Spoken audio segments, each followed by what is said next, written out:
Di video ini saya memiliki satu data atau fakta yang sangat-sangat membagongkan dari Bahar Smith, yang dimana lagi-lagi orang ini memberikan kesaksian bahwa Indonesia ini memang benar-benar menjadi target para habaib untuk diklaim seolah-olah Indonesia ini adalah milik mereka. Jadi Nusantara adalah miliknya Aulia Tarim. Itu bukan hanya slogan semata, teman-teman, tetapi itu bukti bahwa mereka memiliki visi misi untuk benar-benar menguasai Indonesia dari segi doktrin spiritualnya. Apa buktinya? Ada satu video yang patut kalian simak, yang dimana Bahar Smith menyebutkan 15 lebih daerah atau kota di Indonesia, yang dimana di kota tersebut, Haul Solo, Haul Gresik, Haul ini, Haul itu, dinamai kota-kota tertentu. Yang diperingati kematiannya siapa? Lagi-lagi Habib. Langsung ke video. Adapun yang kita maksudkan di sini adalah mengenal orang soleh dalam setiap tahunnya. Mengenal orang soleh di setiap tahunnya. Orang soleh siapa yang dimaksud? Kita dengar. Yang dimana dalam acara hall, banyak acara-acara hall. Di Jakarta ada hall Habib Rusyid bin Abubakar Idrus luar Batang. Tuh. Di Jakarta, teman-teman, perhatikan, di Jakarta nih, ada haulnya siapa? Haulnya Habib. Hall Habib Ali bin Abdurrahman Habsyi Buitam. Tuh, Abu Bakar Al-Idrus, luar Batang. Hall Habib Salim bin Ahmad bin Jindan. Hall Habib Ali bin Husain Al-Abbas. Hall Habib Umar bin Hud Al-Abbas. Di Bogor, Hall Habib Abdullah bin Muhsin Al-Abbas, Keramat Empang. Di Tegal ada Hall Haddad. Di Pekalongan ada Hall Pekalongan. Di Jogja ada Hall Habib Tempel. Di Jawa Timur ada Hall Habib Bakar Muhammad Segaf Gresik. Hall Habib Saleh bin Muhsin Al-Habib Tanggul. Hall Habib Abdullah bin Ali Al-Haddad Bangil. Hall Habib Hasan bin Ahmad Taharu. Habib semua. Hall Habib Ja'far bin Syekhar Segaf Pasuruan. Pasuruan. Hall Habib Hadi bin Abdullah Haddar Banyuwangi. Sampai di Singapura ada Hall Habib Nuh Al-Habsyi.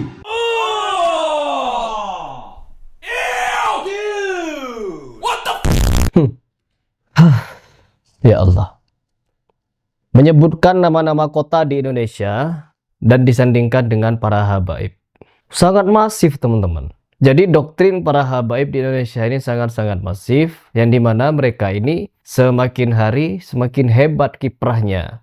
Di Jakarta ada ini, di Pasuruan ada ini, di Pekalongan ada ini, di Gresik ada ini, di luar Batang begini, di sana Habib ini, di situ Habib itu. Sampai ke luar negeri, teman-teman. Sampai di Singapura ada Hall Habib Nuh Al-Habsyi. Habib. Luar biasa bukan? Luar biasa. Haul Solo, Haul Gresik, Haul ini, semuanya Habib. Nih Bahar Smith yang menyebutkan. Apa kurang bukti lagi? Apa kurang bukti apa lagi? Bahwa memang mereka ini dengan cara memperingati kematian para habaib, disitulah mereka menyisipkan faham atau ajaran, doktrin kepada umat bahwa kota tersebut, daerah tersebut adalah bagian dari para habaib. Bagian daripada kepemilikan Habib yang secara tidak langsung. Mereka ini jago pelin-pelan, teman-teman. Ya, mereka sangat-sangat pelin-pelan. Yang pertama, ketika kita membahas masalah Habib yang mampu memadamkan api neraka dengan apa? Dengan jari kelingking katanya. Yang kita dengar, saya bisa memadamkan neraka jahanam. Kalau ini sulit Anda pahami karena pemahaman Anda sangat terbatas tentang syariat Nabi Shallallahu Alaihi Wasallam, Anda perlu tanya. Jangan Anda langsung memvonis orang-orang saleh. Anda akan malu dan Anda dicap sebagai orang yang kurang ajar sama aulia. Beberapa aulia wassalihin disuruh masuk surga, dia nggak mau.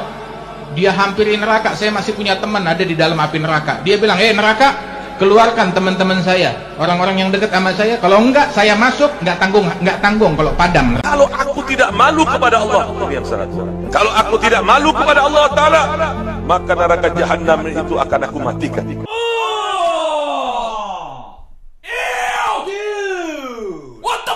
Ketika pembahasan itu, video tersebut heboh, viral, dibahas berbagai macam kalangan. Mereka bikin klarifikasi dan membawa dalil yang seperti ini bunyinya. Ada riwayat hadis Nabi Sallallahu Alaihi Wasallam yang menyatakan jika seorang mukmin melewati jembatan di atas neraka jahanam itu berkata kepada orang mukmin yang lewat, wahai orang mukmin, cepat lewatnya, Jangan pelan-pelan, jangan santai, cepat kamu lewati. Karena cahaya yang Allah berikan kepada kamu, wahai mukmin, kalau tetap kamu berdiri di atas neraka jahanam, bisa memadamkan neraka jahanam. Apa neraka jahanam dibanding cahaya Allah Subhanahu wa taala yang diberikan orang mukmin? Orang mukmin biasa, bukan wali. Cahaya yang Allah berikan kepada beliau bisa memadamkan api jahanam. Sehingga api jahanam mengatakan, cepat wahai orang mukmin, lewat cepat. Itu bermasalah bagi lahapan neraka jahanam ini. Bagaimana dengan orang wali min auliyaillah?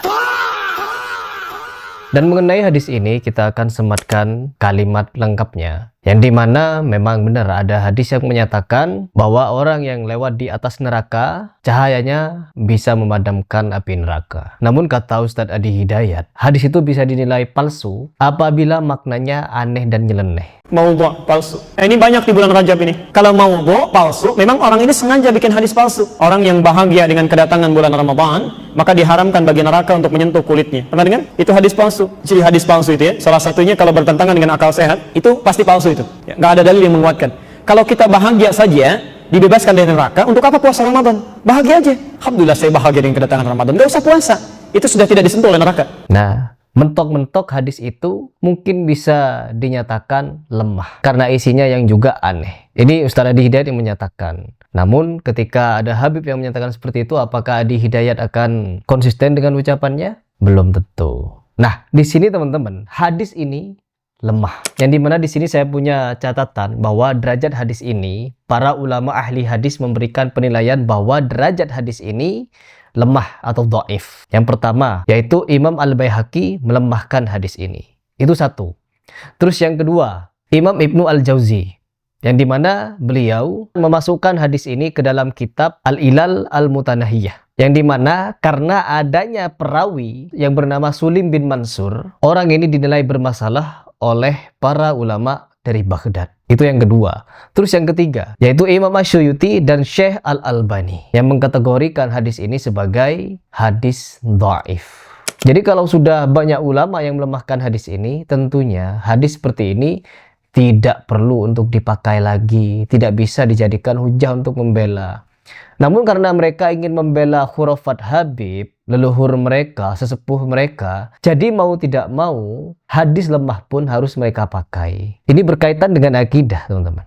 Yang dimana apabila bermasalah, maka akidahnya juga akan bermasalah. Maka kita harus benar-benar memfilter. Tidak boleh sedikit pun menggunakan hadis lemah di dalam perkara akidah. Apalagi bisa memadamkan api neraka. Karena apa, teman-teman? Nabi SAW ketika Isra wal Mi'raj pernah jalan-jalan dan melihat-lihat antara surga dan neraka. Tidak ada tuh pernyataan bahwa neraka akan padam ketika ada Nabi SAW. Tidak ada ceritanya, teman-teman. Jadi perlu kalian ingat itu, bahwa cerita yang dilebih-lebihkan oleh para habaib hanya satu tujuannya, agar mereka tetap dikultuskan, dianggap sebagai wali teman-teman.